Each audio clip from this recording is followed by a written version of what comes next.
Hello to everyone, friends. Uh, I wish you all in today's discussion और आज जो मैं जिस विषय पर आप लोगों से डिस्कशन कर रहा हूँ वह कैसे हम अपने जीवन को सुखमय बनाएं। सुखमय बनाने के लिए तो ऐसे बहुत सा फॉर्मूला कहा जाता है, बहुत से तरीके अपनाने के लिए कहे जाते हैं कि पॉजिटिविटी लाइए, आलस छोड़िए, किस तरह आप अपने बेटर टाइम मैनेजमेंट करें, जीवन में सही बेसिक प्रिंसिपल्स को फॉलो करें। ऐसे बहुत से होता है, लेकिन आज हम वो तो हमें करने ही है जो मैंने बताया, लेकिन इसके अलावा आज हम कैसे 5M के फॉर्मूला से हम अपने जीवन को सुखमय करें, आइए उसके बारे में हम चर्चा करते हैं। तो today's discussion is applying 5M formula to make our life happy and successful. Friends, तो आइए हम शुरू करें। ये 5M कौन सा है फ्रेंड्स? तो पहला M है मैन पावर। फ्रेंड्स, मनुष्य से की शक्ति से बड़ा कोई शक्ति नहीं है। हमें आपस में जिस तरह कहा जाता है कि एक छोटा सा उदाहरण है कि एक लकड़ी का गट्ठर जब तक जुटा रहता है उसको तोड़ना बहुत कठिन है। उसी तरह अगर हम लोग सभी लोग जुटे हुए हैं तो कोई भी हमें हरा नहीं सकता है। हम यूनाइटेड होकर किसी भी स्थिति का सामना कर सकते हैं। घर में एक छोटी सी उदाहरण लें, घर में अगर 2, 3, 4 भाई हैं, अगर मिल के रहते हैं तो पड़ोसी आंख उठा कर देखने की हिम्मत तक नहीं करते हैं। तो हमें चाहिए कि हम एक स्ट्रॉन्ग मैन पावर बनाए। घर में जितने लोग हैं आपस में उन सदस्यों के बीच प्रेम का एक संदेश रहे, हम लोग प्रेम से जुटे हुए रहें। किसी स्थिति में एक दूसरे पर कोई भी संकट आए, दुख आए तो एक दूसरे के लिए हम कोई भी स्थिति आने पर उसका सहयोग करने के लिए हम तैयार रहें, ताकि ऐसा लगे कि हाँ हम एकजुट हैं। तो अगर क्या होता है कि घर में 2 भाई हैं, अगर एक भाई दूसरे भाई की मदद नहीं करते हैं तो पड़ोसी भी देखते हैं जब भाई नहीं मदद करे तो हम क्यों करें। तो ये स्ट्रॉन्ग मैन पावर बहुत ज़रूरी है। आप ये अब भाई भाई में मान लीजिए शादी होने के बाद भी अगर थोड़ा सा डिफरेंसेज है तो आप फिर भी वैसी स्थिति में अलग रहते तो भाई के यहाँ जाएं, भाभी अच्छा फीलिंग न रखे लेकिन भाई उसके रेगुलर इंटरवल्स पर जाए, उसका हालचाल पूछें कैसा है, क्या है, कोई दिक्कत तो नहीं है। अगर आप बड़े भाई हैं तो उसका हालचाल, ये छोटा भाई है तो वो जाए, भाई को आदरपूर्वक सम्मान दें, हालचाल पूछें। तो इससे क्या होता है, एक प्रेम संबंध में दूरी भी है तो वह दूरी कम होती है। आप छोटी सी में पतंग का उदाहरण लें। पतंग को जब आकाश में उड़ाते हैं तो वह तागा कितना दूर तक है दिखता नहीं है, लेकिन फिर भी वह पतंग का आभास, जो तागा का जो आभास है वह पतंग को उड़ाए रखता है। तो वही प्रेम संबंध है। आप दूर भी रहें लेकिन आपस में प्रेम संबंध बनाए रखेंगे तो क्या है कि एक दूसरे से हम यूनाइटेड रहेंगे। हर स्थिति में हम एक दूसरे के दुख बांटने के लिए तैयार रहेंगे। और मैं छोटा सा एक आपको उदाहरण देता हूँ कि अगर मैंने तो लकड़ी का गट्ठर का उदाहरण दिया ही। सो हमें हर स्थिति में हमें चाहिए कि हम यूनाइटेड होकर रहें, आपस में प्रेम संबंध बनाएं, आपस में दुख सुख जब भी आए तो उसका हम बांटें, कोई समस्या होने पर राय विचार लें। तो इससे क्या होगा कि एक प्रेम संबंध बना रहेगा और हर स्थिति में हम अपने आप को अकेला महसूस नहीं करेंगे। आप जैसे सपोज आज आप ठीक है दूर रहते हैं तो मोहल्ले में जो पड़ोसी हैं उसका हालचाल लें, तो तब भी वो आपसे हालचाल आपका पूछेंगे। आप अपने किसी फ्रेंड्स रिलेटिव्स से हालचाल लेते रहें, क्या है नहीं है। तो इससे क्या होता है कि एक मैन पावर का संबंध जो है मजबूत होता है, और मैन पावर अगर मजबूत रहेगा तो हम भी मजबूत बनेंगे।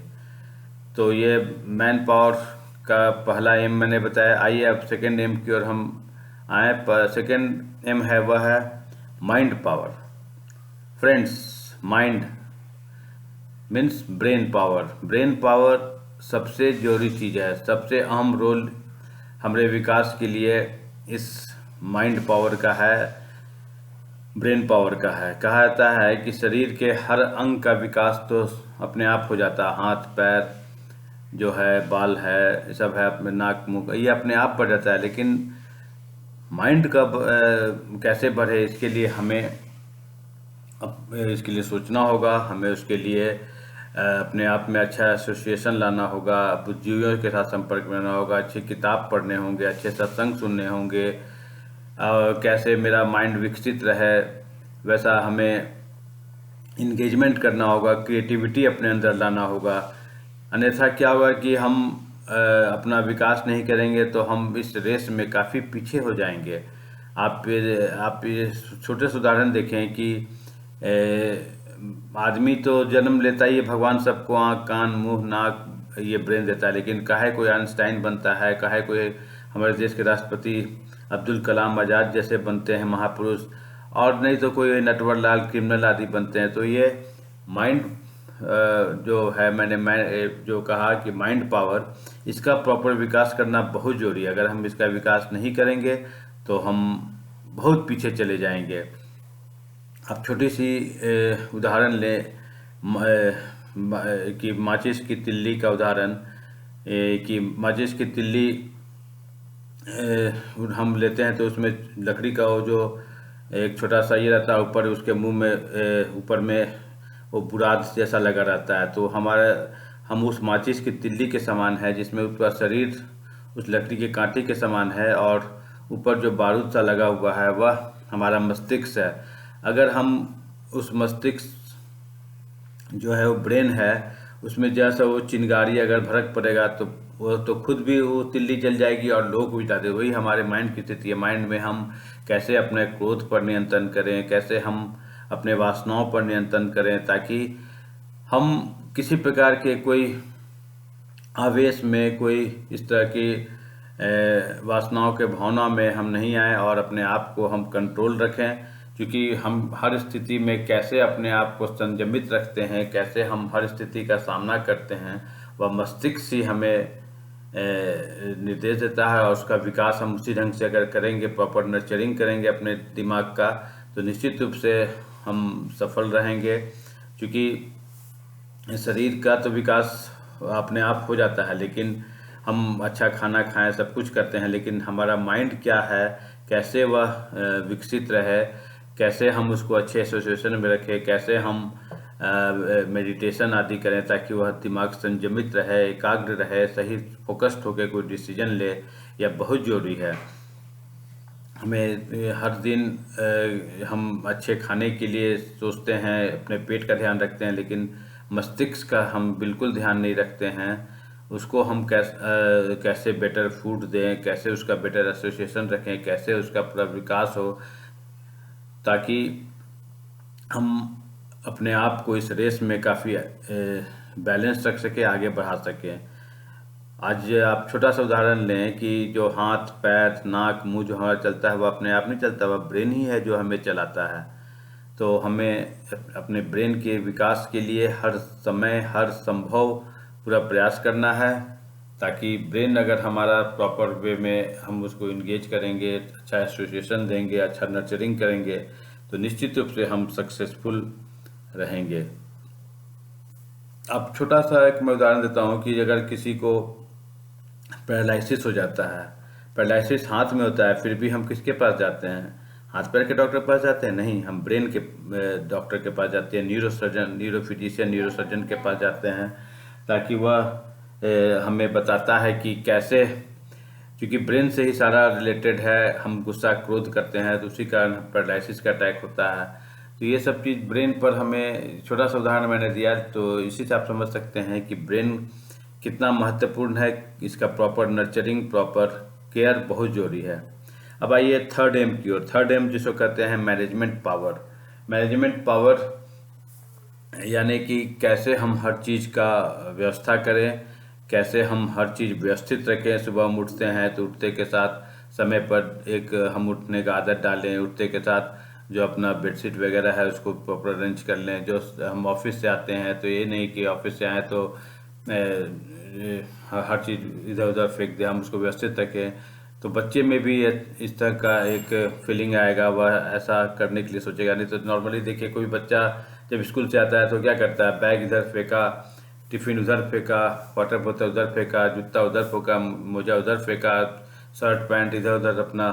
तो ये बच्चे ऐसे जब तक हम उनको सिखाएंगे नहीं कि आप व्यवस्थित ढंग से रखें तो सीख नहीं सकते हैं। उसी तरह हमें बचपन से उनमें आदत डालना होगा, और हमें खुद में भी कैसे हम हर चीज़ व्यवस्थित रखें, समय पर उठें, समय पर अपना जो नहाना धोना, भगवान का पूजा करना, अपना काम जो है उसको प्रॉपर वे में टू डू लिस्ट डायरी में नोट डाउन करना, उसको प्रॉपर मैनेजमेंट जो हम कहते हैं। आज क्यों देखिए MBA कोर्स होता है, मास्टर ऑफ बिजनेस एडमिनिस्ट्रेशन, जो बिजनेस मैनेजमेंट का कोर्स इतना किया जा रहा है, उसके लिए बड़े बड़े इंस्टीट्यूट हैं, IIM इंस्टीट्यूट, एक्सलरा इंस्टीट्यूट। इस बात का मैंने ये सिद्ध किया गया है कि मैनेजमेंट बहुत जरूरी है। मैनेजमेंट अगर हम बेटर ढंग से कर लेते हैं तो हम सारे जो प्रॉब्लम्स है उसको हम समझिए कि हम मैनेज कर लेते हैं, हम उसको व्यवस्थित ढंग से हल कर लेते हैं।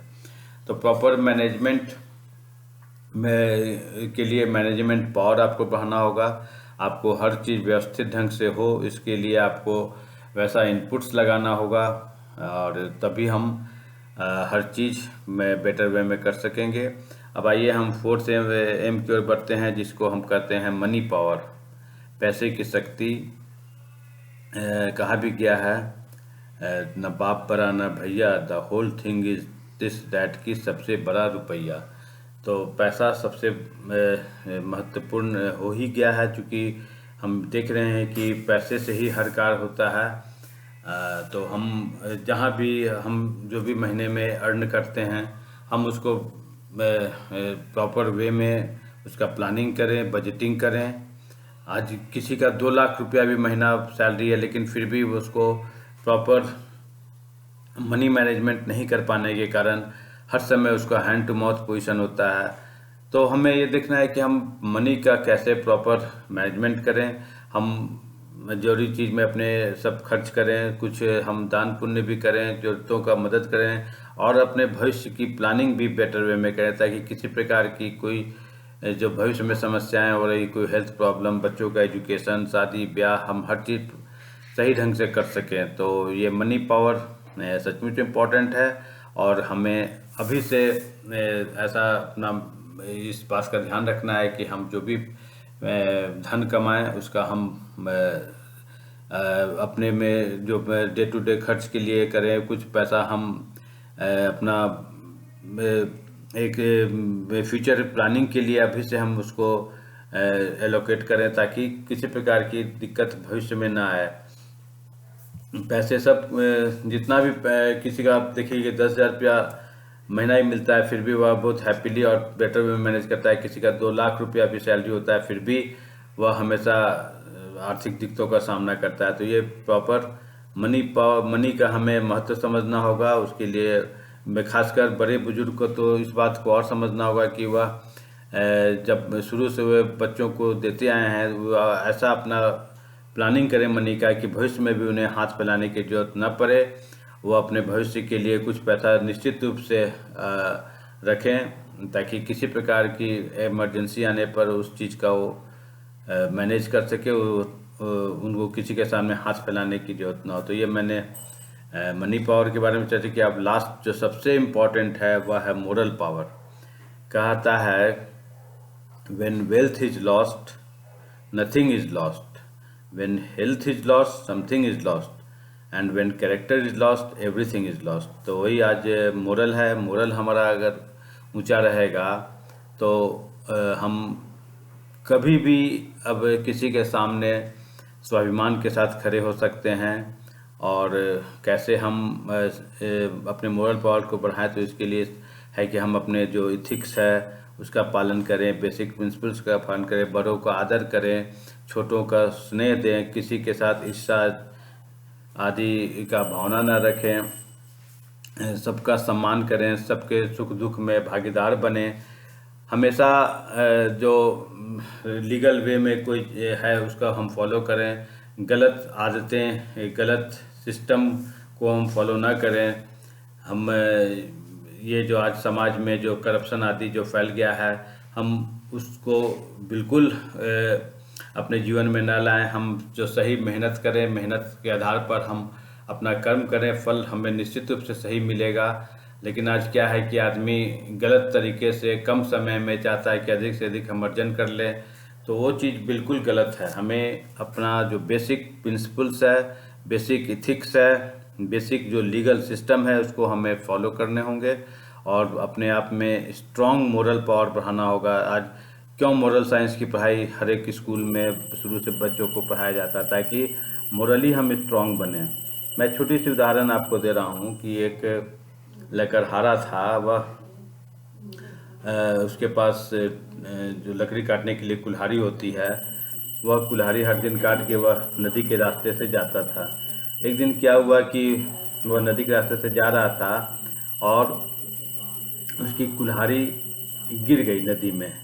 अब वह वहाँ रोने लगा कि भाई क्या मेरा कुल्हाड़ी जो गिर गया, अब हम कैसे लकड़ी काटेंगे, हम क्या करेंगे। तो इसी बीच देवता प्रकट हुए और बोले कि क्या हुआ, तुम क्यों रो रहे हो। तो भगवान मेरा कुल्हाड़ी गिर गया। तो बोले चिंता मत करो। तो उन्होंने फिर नदी में से डुबकी लगा के उस देवता महाराज ने एक कुल्हाड़ी निकाला जो चांदी से चमचमाता हुआ कुल्हाड़ी था। बोले दे दो तुम्हारा कुल्हाड़ी।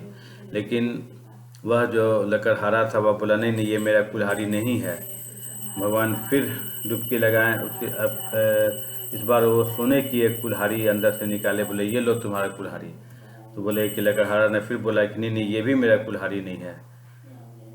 भगवान उसकी इस ईमानदारी पर अचरज के फिर उन्होंने अंदर डुबकी लगाया और फिर उन्होंने जो उसका असली जो कुल्हाड़ी था उसको, लोहे की कुल्हाड़ी को निकाला। बोला हाँ हाँ महाराज, यही मेरा कुल्हाड़ी है।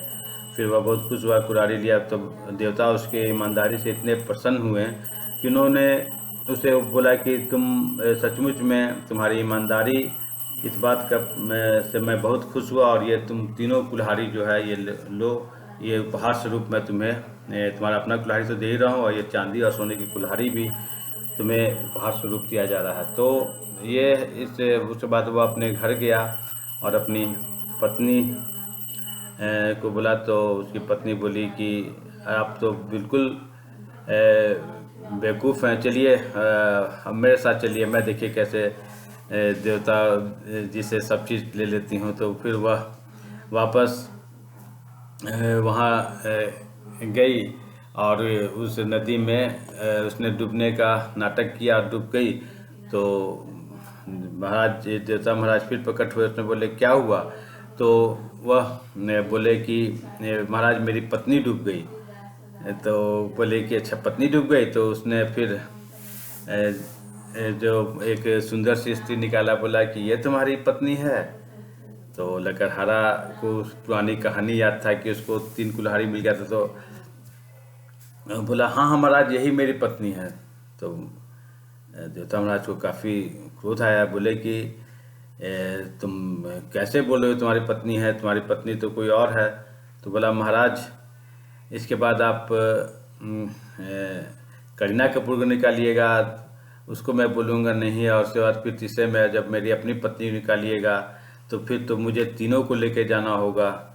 तो ये जस्ट मैं ये रिकैप किया, लेकिन उस लकड़हारे की ईमानदारी इस बात को सिद्ध करती है कि मोरल एथिक्स पर हम चलेंगे तो हम सचमुच में भगवान ही हमें हर चीज़ देगा, जो से ज़्यादा हमें देगा। और इस मैं एक और उदाहरण मोरल एथिक्स पर दे रहा हूँ कि भगवान राम आज हम सबके मर्यादा पुरुषोत्तम हैं। सारा सृष्टि का निर्माता उनको कहा जाता है कि वो पुरुषोत्तम राम हैं।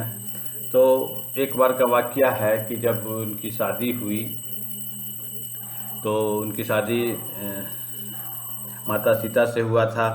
और शादी का पहला दिन जब हुआ तो सुहाग रात का दिन जब था तो वह काफ़ी लेट से सीता जी के पास पहुँचे। तो सीता जो थी सीता जी जो थी वह काफ़ी उनको ये हुआ कि भाई आप इतने विलम्ब से क्यों आए। आज पता है हम लोग का ये पहला रात है, रात्रि के 2 बज रहे हैं, फिर भी आप इतनी लेट से आए। तब राम जी बोले कि एक्चुअली मैं आता समय पर, लेकिन चूँकि आज हमारी माता कौशल्या ने हमें बोला कि आज तुम्हारा पहला नई शादी हुई और पहली रात है, तो तुम अपनी पत्नी के लिए कुछ उपहार लेके जाओ। और इसीलिए उन्होंने कोई रत्न था वह खोजने में उन्हें समय लगा, और जब वो मिला तो वो मुझे दी और मैं इसे आपके पास लेके आया हूँ। तो सीता बोले बहुत अच्छा, और उसके बाद वो बोले कि लीजिए आप ही इसे मेरे बालों में लगाइए। फिर उस रत्न को राम भगवान ने उनके बालों में जूड़ा के रूप में लगाया। लेकिन फिर सीता ने कहा कि ठीक है, आपने तो माँ का उपहार मुझे दिया, लेकिन आपने मुझे क्या उपहार दिया। तो मैं तो आपके उपहार चाहती हूँ। तो इस पर भगवान राम बोले कि हाँ, ये बात तो तुम बिल्कुल सही बोल रही हो कि उपहार तो मुझे भी देना चाहिए। और उसके बाद वो सोचे कि भाई अब हम क्या करें उपहार, ये तो बिल्कुल इसका डिमांड सही डिमांड है कि एज ए पति मैं उसे क्या उपहार दे रहा हूँ। तो फिर उन्होंने कहा कि देखो मैं उपहार क्या दूं, लेकिन हाँ एक उपहार जरूर मैं तुम्हें दूंगा कि मैं आजीवन एक पत्नी व्रत रहूँगा। आज मेरे घर में भी मेरे पिताजी की 4 पत्नियां हैं, लेकिन मैं ये तुम्हें आज वचन देता हूँ कि मैं कोई भी परिस्थिति आए, कोई भी स्थिति आ जाए, लेकिन मैं जीवन भर एक पत्नी व्रत धर्म का पालन करूँगा, और ये मेरा वचन है। तो ये राम जी ने वचन दिया और उसको सचमुच में उन्हें निभाया। इसी को कहते हैं मॉरल पावर। ऐसी कितनी स्थिति आई उनके जीवन में कि जब स्थिति आया कि नहीं, उन्हें फिर से शादी करने की आवश्यकता है, कोई ऐसा पूजा पाठ का सिचुएशन आया, तो उन्होंने कोई मूर्ति चांदी का रख के पत्नी के रूप में उसको रखा, लेकिन उन्होंने दोबारा फिर से कोई दूसरी पत्नी का धारण नहीं किया। तो ये एक भगवान राम का उदाहरण है कि कैसे उन्होंने जो मर्यादा पुरुषोत्तम इसलिए कहता है कि उन्होंने पिताजी का आज्ञा पालन करके, भाई भाई में ऐसा प्रेम था कि उन्होंने 14 साल का वनवास झेला, फिर जो अपनी पत्नी को वचन दिया है उसको निभाया। तो ये ऐसा ही मोरल एथिक्स हमें पालन करना है। हम जहाँ तक हो सही सिस्टम, सही प्रोसेस, सही एथिक्स, सही लीगल सिस्टम को फॉलो करें, निश्चित रूप से हम सफल होंगे। तो ये मैंने 5M का फार्मूला जो आपको बताया, मैं फिर से उसे रिकैप कर रहा हूँ। पहला जो फार्मूला है वह है मैन पावर, जो मैंने उसके बारे में पूरी विस्तृत चर्चा की। सेकंड है माइंड पावर, थर्ड है मैनेजमेंट पावर, फोर्थ है मनी पावर एंड फिफ्थ है मोरल पावर। तो मैं आशा करता हूँ मैंने जो ये 5M का फार्मूला जीवन को कैसे हम हैप्पी सक्सेसफुल अपना हर एम को पूरा करने में ये हमें सहायक होगा। हम सक्सेसफुल और एक निश्चित रूप से एक डिस्टिंग्विश पर्सनालिटी बनेंगे। इसी के साथ मैं आज की ये विशेष वार्ता जो मैंने जीवन को कैसे सफल बनाया उसके बारे में आप लोगों से चर्चा की। मैं आशा करता हूँ ये आप लोग के लिए निश्चित रूप से काफ़ी यूजफुल रहा होगा, जीवन को सक्सेसफुल बनाने में यह मदद करेगा। इसी के साथ मैं आप सबों का धन्यवाद ज्ञापन करता हूँ। Thank you very much.